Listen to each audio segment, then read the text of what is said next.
तव्हां कंदा आहियो ऑब्वियसली पैसा न कमाया जाऊंगा आई डोंट नेसेसरली थिंक कि अगर तव्हां पंहिंजो नक मथे करे वेही रहो इवेंचुअली ऑडियंस ही तव्हांजी वीडियो ॾिसे थी अगर तव्हांखे उहो असुल ज़िंदगी में मिलनि था and if you are actually like reel जे लाइ रिव्यू ॾियणो हुजे पर कूड़ो रिव्यू ॾिनो हुजे त like obviously a prude person केरु छो ई ॾिसंदो तव्हांखे maybe I would like to do that ऐं ॿियो छा ॿियो maybe TV acting would be nice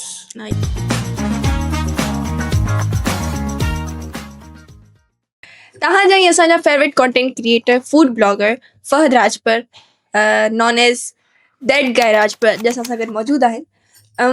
तव्हांजो खाधनि ते ई शौक़ु छो हो त लाइक उन ते ई कंटेंट ठाहिणो आहे या इहो शौक़ु हो या ॿियो कुझु एक्चुअली शौक़ु हो पर कंटेंट वाज सॉर्ट ऑफ थोड़ो एक्सीडेंटली थी वियो मां ईअं हिकिड़े ॾींहुं पटाटा पे तरिया मूं रिकॉर्ड कया पंहिंजे फ़ोन कैमरा सां I put it up on TikTok ऐं थोड़ा थोड़ा व्यूज़ आया त मुझको सही आहे वैलिडेशन मिले थी माण्हुनि खां छो न why कंटिन्यू not? कजे Yeah. त माना एक्सीडेंट सां थियो मानी एक्सीडेंट सां कान थी मानी वञे हुन खां पुछाईंदो आहियां पर on camera I think you can't really I don't know sometimes I think accident or sometimes I'm like maybe I wanted to do it and I did it so I को definite जवाब कोन्हे मूं वटि हिन लाइ पर बस थी वियो ऐं हुनखे मूं कंटिन्यू कयो त हाणे हिते अची पुॻाऊं however food blogger I am not ओ जेको आहे सो मजबूरी जे तहत थी वियो आहे हाणे कंटेंट वधीक उन ते हूंदा न फूड सां बेसिकली इस्तांबुल में अगरि मां रहंदो आहियां त हुते मुंहिंजो घर पंहिंजो आहे किचन मूं वटि आहे ठीकु आहे ऐं हिते कराची में पंहिंजे दोस्त सां थो रहंदो ज़ाहिर सी ॻाल्हि आहे हिकिड़ो त कंहिंजे घर रहो वरी हुननि खे चओ मूंखे किचन बि खपे तव्हांजो त इट्स टू मच त just to keep my content going I was like okay I will step out restaurants खे रिव्यू कंदुसि ऐं स्टफ लाइक दैट ऐं उहो बि काफ़ी like on a very casual level I don't get into the money depth ketri hai he ketro hu ketro because I personally find it very boring jare manu ye act kandan I just like literally I would go open up my camera talk or shayad agar main kala baithu to kala ki footage hundi ane ma 3 minute katte Instagram te anado it most of the times it does well but yeah it's not that serious okay so तव्हांजो कॾहिं ईअं scene थियो आहे like reel जे लाइ review ॾियणो हुजे पर कूड़ो रिव्यू ॾिनो हुजे त लाइक obviously हर कंहिंसां थींदो like for instance when I started जॾहिं मां मतिलबु हाणे महीनो थी वियो आहे हिते त मां इहो ई पियो थो कयां हर हफ़्ते मां 3-4 दफ़ा वेंदो आहियां मानी खाइण ॿाहिरि त ऑनेस्ट रिव्यूज़ न ॾींदा माना कूड़ा न कूड़ो इन a sense like I think थोरी रख रखाव में थी वेंदो आहे छो त माण्हू ॾिसंदा आहिनि ऑलरेडी हिते कैमरा रखी अथई टेबल ते ठीकु आहे वरी माइक्स बि थो सेट करे पंहिंजा so I always pay for my food मुफ़्त में मां किथे बि कोन खाइण वियो आहियां on top of that I generally feel like जॾहिं तव्हां वटि थोरी बि ऑडियंस हूंदी आहे त थोरी रिस्पॉन्सिबिलिटी आहे कंहिंजी मां हिकिड़ो रिव्यू ॾेई वञी सघां थो but may be you know I prefer not to talk about it अगरि का शइ मूंखे कान थी वणे त पोइ मां कोन ॻाल्हाईंदो आहियां या अगरि मूं 4 शयूं खाधियूं आहिनि ऐं हुन मां हिकिड़ी किनी आहे त I would tell it to the camera पर अगरि मूं खाधी हिकिड़ी आहे किनी आहे I probably wouldn't talk about it because again मां ॻाल्हाए छॾे ॾींदुसि उहो केरु महिनत बि थो करे पंहिंजी पोयां ऐं शायदि उन्हनि खे मसइलो थी पवे छा तव्हां पैड यूज़ कंदा आहियो पैड पेड रिव्यूज़ मां करणु शुरू कयां पियो थो हाणे कयो पिया था आई मीन करणु शुरू करे छॾिया अथमि why am I shy about it but जी जी कंदो आहियां माना तव्हां कंदा आहियो ऑब्वियसली पैसा न कमाया छा मां कीअं पैसा कीअं ईंदा छा माना फूड तव्हांखे छा थो लॻे फूड इन्फ्लुएंसर्स जेके हूंदा आहिनि उनखे फ्री में खाइण लाइ खाधो मिलंदो आहे तव्हां पाण आहियो त एक्चुअली मिलंदो आहे लाइक फॉर इंस्टेंस जॾहिं खां मूं रिव्यूज़ करणु शुरू कया आहिनि त I get a lot of messages from brands and they're like free खाधो मिले वरी इहो माना तव्हांखे फोर्सली चवणो पवे इट्स अमेजिंग इहो I feel like if you are doing things like that अगरि पेड कंटेंट अचे थो तव्हां वटि ऐं तव्हांखे ज़ाहिर सी ॻाल्हि आहे पैसा वठो था सही ॻाल्हाईंदो राइट पर अगर फूड ही सुठो न आहे त पोइ तव्हां इट्स अमेज़िंग ई चवंदो बट अगेन जॾहिं पैसा मिलंदा तव्हां छा चवंदो पोइ बिल्कुलु छो तव्हांखे सडनली हुन लाइ था जो तव्हांजी ऑडियंस खपे थी हुननि खे ठीकु आहे हा in that case I feel like it's good to stay like transparent hmm, and the moment you collaborate with that XYZ restaurant it becomes transparent Yeah. ॻाल्हि उहो ॻाल्हि आहे त ॾिठे ख़बर पइजी वेंदी आहे का वॾी ॻाल्हि खाधी जी कान्हे शक्ल ॾिसी करे ख़बर पए Exactly. सुठो हूंदो या न हा छो त अगरि तव्हां पंहिंजा पैसा भरे वञो था ऐं तव्हां कोलैबोरेट कयो था I think 90% of the times restaurant wouldn't collaborate with you. हा They wouldn't accept it. So बिल्कुलु automatically it puts you in a place त ख़बर पइजी वेंदी आहे छा तव्हांखे लाइक लॻंदो आहे त एतिरी फूड या इन्फ्लुएंसर्स खे एतिरी ताक़त आहे त लाइक हू कंहिं रेस्टोरेंट्स खे तबाह करे सघनि था लाइक उही ॻाल्हि हले पई त लाइक पहिरियों हिकिड़ो कॉम्प्लीमेंट ऐं अॻिले रेस्टोरेंट लाइ केतिरो इफेक्टफुल हूंदो पॉसिबल आहे I think अगरि तव्हां वटि ऑडियंस आहे सुठी आहे सुठी ऑडियंस आहे you have good number you have great engagement of course it matters मतलब I would like to say I'm starting because एॾो मूंखे टाइम कोन्हे थियो कंटेंट ठाहींदे पर पर तव्हांजी रीच सुठी आहे हा माशाल्लाह सुठी आहे रीच नाइस माशाल्लाह self aware but I do feel like that because again I don't per se go by the influencer myself I go by the content creator part त मां मुंहिंजो मोस्टली अगरि तव्हां रिव्यूज़ ॾिसंदव त I mean I make it with my cousin Alvera ओ ॾाढो cute हूंदो thank you so much so cute Thank you. So we try to keep it like an organic conversation. We talk like the way Naturally, cousins do. Mani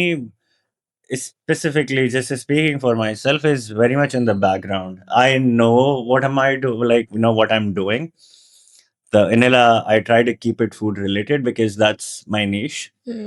But of course matter करे तो अगर केर माण्हू wholly solely food influencer आ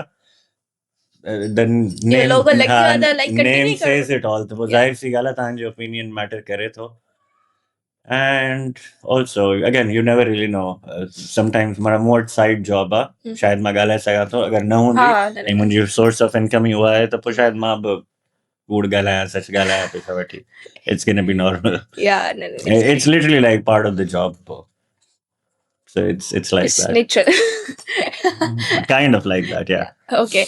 so like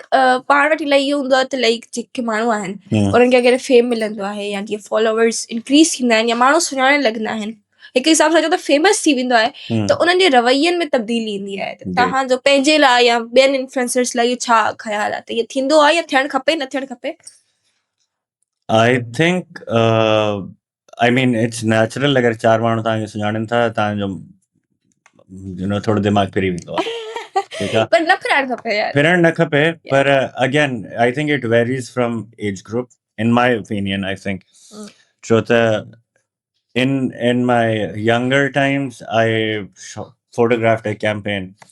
ऐं उहा campaign जेका आहे सा काफ़ी वायरल थी उहा नेशनल लेवल ते वायरल कान्हे उहा इंटरनेशनल थिए I was 21-22 at the time त उहो जॾहिं मूंखे मिली त मूंखे लॻो मां को फने खाना ठीकु आहे and I was like oh I'm the shit like nobody can tell me my shit doesn't stink types ठीकु आहे बिल्कुलु हा पर like at this point in time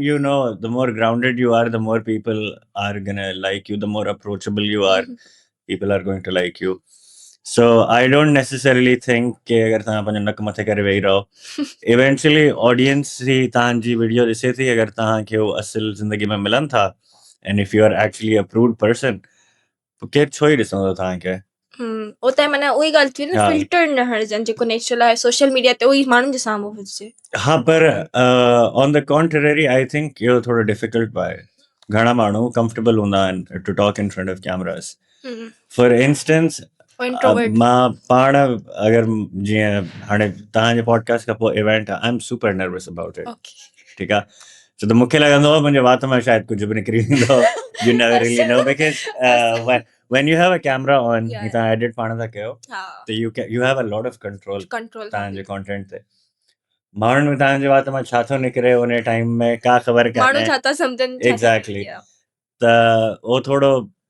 I think it's a two way process थोड़ो stress में माण्हू शायदि चवंदा आहिनि अच्छा न ॻाल्हायूं ऐं अॻियां वारा माण्हू परसीव कंदा आहिनि maybe this person is rude but to your maximum capacity I think it's better कि तव्हां थोड़ा डाउन टू अर्थ हुजो लाइक डाउन टू अर्थ हुजणु ज़रूरी आहे that's the only nice way to live your life अगर तव्हां प्रूड हो त पोइ ठीकु आहे I mean stay at हुजो home फने don't Khan come out हुजो फने खान ओके सो लाइक इस्तांबुल जी का अहिड़ी डिश जेका तव्हांजी लाइक फेवरेट हुजे इस्तांबुल जी त जाम सुठियूं डिशिस आहिनि बट तव्हांजी पर्सनली का फेवरेट डिश फूडी त आहियो फूडी मां बिल्कुलु आहियां पर हाँ I think maybe doner contrary to what the world says I don't really like Turkish cuisine हाँ मूंखे कान्हे पसंदि I feel like माना सिंध जा खाधा वधीक पसंदि अथव बिल्कुलु सिंध माना बिल्कुलु वणंदी अथव न सिंध हाँ सिंधी any day छो त माना मां हल्का जॾहिं खाधा at the beginning of my Turkey time period मां घर ॾाढा मूव पे कया हुते you know जेसिताईं तव्हां नए मुल्क में वञी पंहिंजो ग्राउंड ठाहियो you have to go through these troubles at the beginning हा पोइ मुंहिंजे लाइ feeling home जेका ई उहा हुई कान त where do I feel like home because I'm moving to one house then 1 month later I'm moving to another त मां पंहिंजे पाण खे पंहिंजे ब्रेन खे इहे वायर करे छॾियो त the moment I eat my own food I can cook that's the feeling of home I will get here for now nice so for me I think पंहिंजो जेको पाकिस्तानी मानी आहे that's the best for me and on any good day if I get तरियल पटाटा त ॻाल्हि ई ख़तमु तरियल पटाटा या अच्छा चांवर तरियल पटाटा अच्छा चांवर तरियल पटाटा मानी best. तरियल पटाटा तरियल मिर्च गॾु बटालू चवंदा anything. आहिनि Exactly. हिते असांजी So- सिंधियुनि जी डिश छा खाईंदा पटाटा हा सो मुंहिंजी टर्किश आई थिंक डोनर में बि अगरि मां ॿाहिरि घुमां फिरां पियो थो या ऑफिस में आहियां मानी खाइणी आहे डोनर टर्किश तव्हांखे लाइक सिंध वणे थी ऑब्वियसली पंहिंजी धरती आहे पंहिंजो प्लेस आहे बिल्कुलु ऐं जिथे माण्हू वॾो थिए थो पैदा थिए थो थधियल हूंदी आहे पोइ त ॿाहिरि छो विया ॿाहिरि छो वियो हा I think as much as ऐं आई यूथ खे छा ॿाहिरि वञणु खपे या न वञणु खपे पंहिंजी धरती खे depends I think ॿाहिरि वञण is usually confused with being successful ठीकु आहे सक्सेसफुल हिते बि थी सघे थो माण्हू Exactly. And I feel like I'm also like a little bit of an example in that case. Mara hote to audience mein jeetna diya. Right? Yeah. So I don't really think much ho vyo however ma panje gotha ma moved to Jeremanandos. I moved to Karachi, right? And then I experienced Karachi like Karachiite even though ma 14 ji age mein moved to त मुंहिंजा सभु दोस्त again तव्हां पंहिंजी young age जंहिंमें तव्हां explore कंदा उहा ई मुंहिंजी कराची में गुज़री I sort of touched my limit in Karachi ऐं पोइ मूंखे लॻो अच्छा okay I have a chance I try to move पोइ मां दुबई लाइ बि ट्राई पे कई ऐं टर्की जी मूं वटि उन टाइम ते उहा टेम्पररी रेसिडेंस ॾींदा उहा बि हुई मूं वटि सो मतलब लाइक तव्हां छा था सम्झो त लाइक जेके सिंधी असांजा आहिनि या जेके सिंधी स्टूडेंट्स आहिनि उनजी लाइफ अब्रॉड में की थी थिए लाइक तव्हां पाण ते face I think entirely depends, you know. पर ॾिठो वञे त वधीक शइ जेका उहो फेस कंदा उहो अलोननेस आहे अकेलाइप अगेन लोनलीनेस बिल्कुलु आहे दैट इज ट्रू पर अगरि तव्हां कंहिं ॿी जॻह ते वञो था ऐं U are so hello bent on being उहा ई ॻाल्हि त मां उते वञी इहो ई चवां त न मां इहो ई थींदुसि ऐं मां चवां न मूंखे तरियल पटाटा खपनि मिलंदा कोन त मां डोनर खाईंदुसि न थोरो तव्हांजी पंहिंजी रिस्पॉन्सिबिलिटी बि आहे त कल्चर में इंटीग्रेट कयो you know so is everything okay okay cool I think it's better के तव्हां पंहिंजे पाण खे थोरो कल्चर में इंटीग्रेट कयो which is a problem by the way Pakistani community सां उते बि जेके मुंहिंजा माण्हुनि सां मां मिलंदो आहे उहे चवंदा आहिनि ओ तूं कीअं थो रहीं या how did you build this life for yourself here असांजे कल्चर एक्सचेंज हुजे ॿियनि कल्चर्स खे एक्सप्लोर पर असांजा माण्हू जनरली थोरा closed off and cordoned off and to this idea के असां ॿियनि जो कल्चर में थोरो you know we should learn for instance I can speak Turkish ठीकु आहे पर अगरि मां उते ई रही चवां जेके घणा पाकिस्तानी आहिनि उहे चवंदा न न हिननि जी ज़बान सिखी कहिड़ो फ़ाइदो आहे पोइ तव्हां रहो छो था राइट असांजे हिते सूबे में सिंध में माण्हू रहनि था it's a very common thing that we often say तव्हां हिते रहो था असांजी ज़बान कान थी अचे हम्म, राइट चवंदा आहियूं राइट पोइ तव्हां ॿिए मुल्क वञो था तव्हां ज़बान सिखो न हुतां जी हा, सही that's how you integrate yourself like अगरि ॾिठो वञे त फ्रांस में या उनखां अलावा जर्मनी में इटली में जॉब्स ई नथी मिलनि जेसिताईं तव्हांखे हुननि जी पंहिंजी ॿोली नथी अचे and rightfully so छो अचे तव्हांखे छाजे लाइ फेवर कनि हू अगरि तव्हां उनखे जेको आहे सो फेवर नथा कयो you उहो ई need to add value to other people's life त उहो तव्हांजी ज़िंदगीअ में value add कनि it's a two-way process so I think जिंदगी आहे यूथ ला ॿाहिरि पर again if they are willing to you know mould themselves a little bit integrate but themselves explore करणु खपे लाइक बिल्कुलु करणु डिफरेंट खपे कल्चर्स खे जाम सिखण लाइ थो मिले तव्हां पाण उते टर्की में रहो था जॾहिं तव्हां उते जी कल्चर खे एक्सप्लोर कयो था त as a individual as a student ऐं एज़ अ यंगस्टर जाम कुझु तव्हांजी ग्रूमिंग थिए थी ऐं जेका ॾाढी सुठी शइ आहे सम्झा थी थिए थी पर again at the if U circle back to a point असां इन थॉट पर्सपेक्टिव हर प्रोसेस कंहिंजो में अलॻि आहे पर अगरि असां इन थॉट प्रोसेस में वॾा थिया आहियूं न त माण्हू छा चवंदा हा like for instance if we talk about you you are like a performance artist right you do great work by the way Thank you. I'm sure you get to hear odd things all the time Yeah. right jam but ha to agar ta close off kare chaliyo and then you move on forward with your life the plenty of opportunities around हा इहो त आहे ऐं कॾहिं थोरी victim mentality बग़ैर माण्हू पंहिंजे पाण मां ख़तमु करे छॾे थो O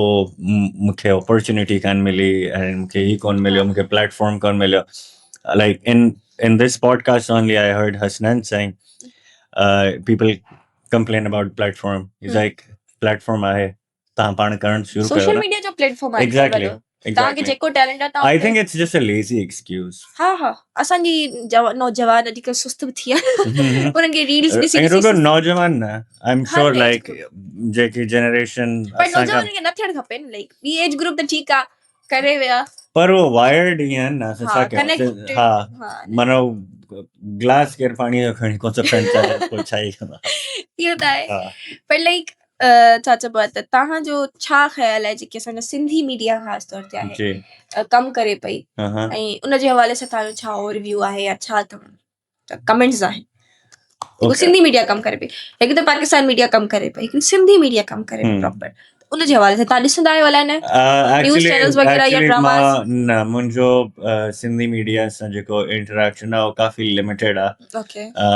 for instance the most I watch is probably Laila Nisar, this Okay. newscaster. हाँ, हाँ, I get to see her, but वो Instagram ते जेका वो हाँ, post उनमें ईंदी आहे, हाँ, सही, उनमें ही ॾिसण में ईंदो आहे. Then if we move, but I actually really like her, and I feel like उन्हनि जी जेका like the way she approaches it, the way she approaches like the Sindhi part of it, I think it's lovely and impressive. बाकी उनजे अलावा I watch the Sindhi TV videos. on my reels Okay. ऐं अक्सर मां हुन ते comments छॾे वेंदो आहियां positive no not really I would say मां हिकु ॾाढो sarcastic इंसान आहियां ज़िंदगीअ में like काफ़ी नाइस त वो ही sarcastic comments हूंदा nothing like trolling or stuff like that I think there's a thin line between being sarcastic and then trolling I think it is what it is. I don't really have anything bad to say about it. इनको अहिड़ो but कुझु सुठा को brake through बि कोन थियो आहे अगरि मां सिंधी मीडिया खे सिर्फ़ु कंसिडर कयां त I would literally pick social media for Sindhis. I would talk about let's say Hasnan. I would talk about Saif. हा पोइ इन्हनि खे ॾिस त पोइ Yeah, असांजो पॉडकास्ट चैनल सुठो कमु करे बिल्कुलु exactly. I was going to talk about exactly your podcast. त सही आहे आई थिंक उहो ई ॻाल्हि आहे त अगरि तव्हांखे का असांखे एज़ कलेक्टिवली सिंधी नथो पसंदि अचे अगरि पंहिंजो मीडिया जेको टेलीवाइज़्ड आहे त take an initiative make it better मतिलबु भई असां रुगो वाथणो त किनो आहे कुझु कयूं न त पोइ फ़ाइदो कोन्हे वैलिड पॉइंट असां बि इहो सम्झूं था तॾहिं असां इनिशिएट वरितो आहे सुठो बि कमु कजे छो त सिंधी इंटरनेशनली ॾेखारियो थो वञे सिंधी मीडिया खे सिंधी ॿोली खे सिंधी कल्चर खे ऐं उहो ई त मीडिया जो जेको कमु हले पियो इलाही छो त उहो इलाही पोयां आहिनि अपडेट थियण जी ज़रूरत आहे उहो असां ई आहियूं जेके कमु करे माण्हुनि खे ॾेखारे सघूं था त न सुठो I think at this point सभिनि खां घणी रिस्पॉन्सिबिलिटी असांजी आहे like people who are working and putting themselves out there तव्हांखे परसीव कीअं कराइणो आहे दुनिया खे, छा ॾेखारणो आहे त छा सिधी छा आहे ॾेखारणो त छा आहे धाड़ियल त कोन्हे न एग्ज़ैक्टली, हा ठीकु आहे न, एजुकेटेड बि हा आहे पढ़ियल लिखियल बि आहे मतलब या त असां वेही ॻाल्हाए सघूं था या लाइक कुझु करे सघूं था about the part ke, oh, we just get hated on a lot on daily basis, or we can change the perspective, हा बिल्कुल right? And how do you change it? You put in work. Yeah. Al khatam. ॻाल्हि ई खतम Gali khatam. You put in work, people see you for what you do, and your perspective change things off. That's great so तव्हांजी छा उमिरि आहे अगरि जो share करणु चाहियो त No, I don't want to. भला शादी छो न कई अथव 32 साल उमिरि आहे, शादी छो कान कई अथमि? हा बस समझ गए समझियासीं मूंखे जैसे शादी करणी हुनजी शादी थी वई. ओह हाँ. So sad oh Yeah. That look I don't have a story जेका हसनैन जेतिरी इंटरेस्टिंग हुजे. पर no. Actually, I don't like the idea. मूंखे अकेलो रहणु पसंदि आहे. मूंखे इंसाननि को ख़ासि पसंदि कोन्हे. So I'm तव्हांजा फ्रेंड्स बि न आहिनि छा फ्रेंड्स आहिनि न, पर फ्रेंड्स गॾु थोरी रहंदा आहिनि. अच्छा तव्हां माना अकेलो ओके हा पोइ अहिड़ी जेको माण्हू माना हुजे मुंहिंजे घर दोस्त ईंदा आहिनि.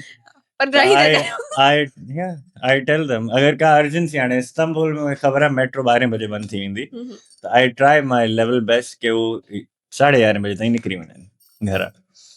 या माण्हू एतिरो अगर honest वीकेंड हुजे, आहे हा या अगर वीकेंड आहे त ठीकु आहे पाया हुजो त पूरी राति मेट्रो हलंदी तव्हांखे जेॾीमहिल वञिणो हुजे. आई डोंट डू वेल जॾहिं मां माण्हुनि सां सराउंडेड हूंदो आहे. माना तव्हां अकेलो पसंदि था कयो Exactly. नाइस इन लाइ I think also शादी is like a big responsibility. Sacrifices ऐं सभु कुझु उहो त करणा ई कोन्हे न, ओतिरी त सोच वई कान्हे. आस पास माण्हू शादियूं ॾिसे माण्हुनि जूं दिलि ख़ुशि थो थी वञे. या बस हा त बस पोइ एतिरे में बस उते ई दिलि ख़ुशि थो थिए एग्ज़ैक्टली मतलब एॾी मिज़रेबल ज़िंदगी. ओके So you're like अच्छा कहिड़ो ई फ़ाइदो मिली वेंदो शादी करे बि. पर again not something that is okay so interesting तव्हांजो to me. Like in content creation खे वठी फ्यूचर प्लान्स छा आहे त छा हिनखे ईअं ई कंटिन्यू कंदा या लाइक कुझु ॿियो फूड खे ई वठी Okay, I think मूंखे hosting करणी आहे. Oh. So I will probably take your job now. Guys, But guys इसको बाइट करो so no, I really want to host okay Yeah. Nice because even though I know I just said I don't like people, but तव्हांखे But- माण्हू पसंदि आहिनि पर तव्हांखे hosting बि करणी आहे माण्हुनि सां I think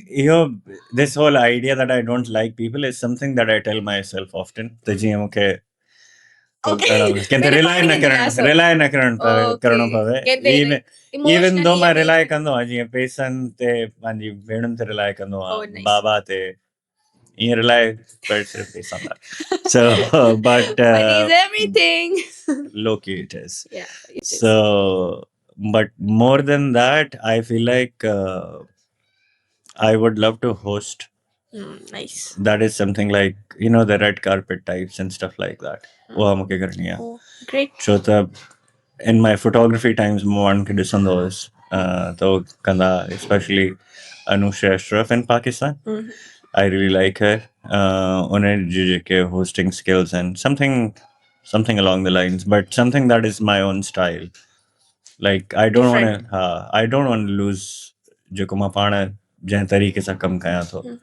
which I feel like is organic, relatable. Natural हिकिड़ो जेको पंहिंजो हा. अचे style And I also don't like watching my mouth. त माना मां चवंदो आहियां जेका ॻाल्हि निकिरे थी निकिरे न, मतिलबु अगरि कैमरा ते मूंखे बि उहो ई ॻाल्हाइणो आहे त 100 माण्हू ॿिया ॻाल्हाइनि पिया था. Why would people want to watch me? yeah So even the kind of content that I consume, like even जॾहिं मूं content ठाहिणु शुरू कयो त मूं ओहिड़ो content ठाहिणु शुरू कयो जेको मां पाण ॾिसणु चाहींदो आहियां. I don't want to make like if you go to my Instagram को content तव्हांखे अहिड़ो कोन ॾिसण में ईंदो जेको per se खाधे खाटियल हुजे न खाधे खां हटियल बि न, but like माना how ओई do I कंटेंट आहे जेको explain तव्हां it? पाण बि ॾिसण हा, चाहियो था it's not that oh okay you know XYZ Randomly person को ही खणी कयो हा आहे त त मां मां बि मां करे बि उहो वठां कयां हा हा छो त पंहिंजी हिकिड़ो मिज़ाज हूंदो आहे exactly पंहिंजो हिकिड़ो हूंदो आहे त आउं इहो करे सघंदमि या न या छा जीअं तव्हां हम्म होस्टिंग थी त तव्हां yeah सोचो था त तव्हां उहो सुठे नमूने करे सघो था मूंखे ईअं त लॻे थो हा मूंखे तव्हांखे हा मूंखे लॻे थो बहितरीनु I feel like I will do a good job in it and eventually if I get a chance then maybe I would like to do that and ॿियो छा ॿियो maybe TV acting would be nice nice sometime if I get a chance great yeah सो मुंहिंजो सवाल इहो ई आहे त like तव्हांजो like जेको अॼुकल्ह तव्हां ॾिसो पिया त लाइक जे तरीक़े सां कॉन्टेंट क्रिएशन जो न सिंधी अचनि पिया हम्म ओ को न को सिंधी कल्चर सां रिलेटेड या सिंधी ॿोली में सिंधी लैंग्वेज जे अंदरि जेको कॉन्टेंट ठाहिनि पिया छा हू सच में उन शइ खे प्रमोट करणु चाहिनि पिया या हुननि खे हिकिड़ो फॉलोवर्स जो गेम ऐं उन सॼो जो आहे लाइक इंट्रस्ट लाइक मां फेमस थियणो आहे मूंखे इहो हिसाब सां मां इन पॉइंट ते थोरो कॉन्फ्लिक्टेड आहियां हम्म छो त sometimes I feel like maybe it's just for the views छो त अगरि जीअं मां कॉन्टेंट ठाहियां थो त मां ठाहियां ई सिंधी ऑडियंस लाइ थो ठीकु आहे ऐं at the point I started because I wanted representation on the social media ठीकु आहे but then we have abundance of content creators जेके सिंधीअ में ॻाल्हाए सिंधी प्रमोट था कनि त पोइ उहा प्रमोट थिए कंहिंजे लाइ थी दुनिया लाइ न पर दुनिया खे किथां सम्झ में ईंदी दुनिया खे सिंधी किथां सम्झ में ईंदी हा ग्रेट राइट असां चऊं ठीकु आहे तव्हां सब टाइटल्स था हणो but in the practical part of the world I don't know how good it is छो त उहा ई वीडियो अगरि केरु अंग्रेज़ अची असांजे मुल्क में ठाहींदो लाइक आई थिंक सुबुह ई मां का वीडियो पर ॾिठी का अंग्रेज़ वीडियो पई ठाहे हैदराबाद जे होटल में उन जी वीडियो खे व्यूज़ घणा अंग्रेज़ी में पई ॻाल्हाए ऐं माण्हुनि खे ॾिसण में पियो अचे त सिंध जो शहर आहे हैदराबाद उते एतिरे पैसनि में तव्हां ईअं रही सघो था ठीकु आहे I'm very conflicted about this. Like if I'm like अच्छा अगर वो अंग्रेजी में ठाहिनि त maybe Sindhi is being left behind. ऐं अगरि सिंधीअ में ठाहिनि त पोइ उहा ॻाल्हियूं असांखे मोस्ट ऑफ द टाइम ख़बर आहिनि हा हो त आहे राइट पर इलाही अहिड़ियूं ॻाल्हियूं आहिनि जेके असांजे नौजवान इलाही निकिरी विया आहिनि जब तव्हां विच में तव्हां ॾिठो हूंदो हिकिड़ो फैशन अची वियो त उहो प्रिफर न कंदा सिंधी ॻाल्हाइण खे या हिकिड़ो छा चइबो त शेम फील कंदा पंहिंजे पाण खे रुॻो ॿुधाईंदे त असां सिंधी आहियूं या सिंधी ॻाल्हायूं हिकु विच में ट्रेंड आयो बाक़ाइदे न फैमिलीज़ ऐं स्टूडेंट्स या जेके नौजवान न पिया कनि त हाणे वरी जेको आउं सम्झां थी जेको कॉन्टेंट क्रिएशन जेके सिंधी आया आहिनि उन सां इहा शइ थी आहे त जेके नौजवान आहिनि उहे पोइ हाणे प्राउडली चवनि था त यस आई एम सिंधी इहा हिकिड़ी शइ सुठी थी आहे बाक़ी अगेन आई थिंक हा अप्स एंड डाउन्स आहिनि but my opinion stage the same I am conflicted मतिलबु मूंखे का बि पक कान्हे हिन जे बारे में त is it good is it bad it is doing well on social media we follow you know पर people सिंधी बि जाम आहिनि हा माशाल्लाह गुड घणा खपनि पर I don't know I mean I couldn't give you like a proper answer त हिन में सुठी ॻाल्हि आहे किनी ॻाल्हि आहे ख़बर कान्हे पर मूंखे पर्सनली लॻे थो त मे बी अगरि दुनिया खे ॿुधाइणो आहे त पोइ शायदि ओड़ी ज़बान में ॿुधायूं सिंधियुनि जे बारे में त जीअं त ॻाल्हि कन्वे थिए जीअं छो त असांजी रिप्रेज़ेंटेशन त आहे मीडिया में ठीकु आहे पर उहा बि अची हिकिड़ी पॉइंट ते I don't know if it's gonna cap or I don't know how it works. It's complex. The part it was very good. I'm actually excited for this to come out. Watch it. पर तव्हांखे पहिरीं ख़बर ॾेई त host केरु आहे मूंखे तव्हांजो सुबुह मैसेज आयो मां निंड मां उथी I'm like wait no it wasn't I was night हा हा रात जो हैदराबाद जो लॻल त मां सोचियो मूं त को प्लान कोन्हे ठाहियो मूंखे त सुबुह पॉडकास्ट शूट करणु वञणी आहे and then I'm like wait maybe I should ask her to the podcast and then she's like I'm the host I said great but I'm glad I got to meet you I watch your content don't get awkward when I give you compliment no awkward I feel happy ये मेरा expression इतनी मुझे expression serious था जब पर I'm खुश but you're doing a great job mashallah it's really good to see you doing what you're doing and yeah तव्हां जो कमु ॾाढो सुठो आहे बहितरीन keep it up ऐं hosting very soon ॾिसंदासीं hosting bus I think maybe I'll कम सुभाणे पॉडकास्ट होस्ट Okay. कंदुसि तव्हांजी जॉब guys guys दरवाज़ो बंद कयो okay so nice to meet you and Same- thanks same guys bye bye and हाणे मिलंदासीं के नए गेस्ट सां के नए स्पेशल गेस्ट सां थैंक यू ऐं अगरि तव्हां इहो पॉडकास्ट ॾिसो त don't forget to follow me yeah that guy Rajput Peace. follow us too and them yes like follow them and then follow me bye bye